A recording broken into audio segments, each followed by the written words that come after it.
Good morning, boys and girls. As you can see in the last couple videos, I got the car running. Finally, it runs. Doesn't drive. I've got cooling issues, I've got suspension issues, I've got bearing issues, yada yada yada. But the car starts and runs and idles. Today what we're going to do is we're going to change out the lower control arms in the rear and try to tidy some things up. If I have time, I would like to extend my headlight harness so I can tuck it and get it out of the engine bay. That's just one less thing to worry about. And then the control arms that are going in are function 7 billet lower control arms and subframe brace in the rear. The bushings in the control arms that were in there were absolutely clapped. I can't be riding around on those. They'll kill me. So we got the car on the lift right now. We're just going to get under there, zip those guys out, and move on to trying to get some of this wiring tidied up. I even have to go through and route my harness the right direction. So let's get to it.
So we have the old control arms up and out.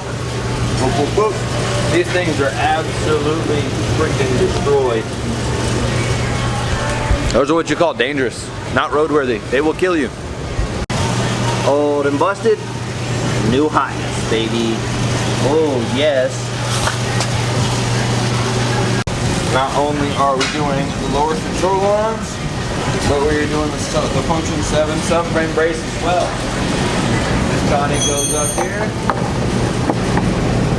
and locks the whole rear end together, which is going to be great.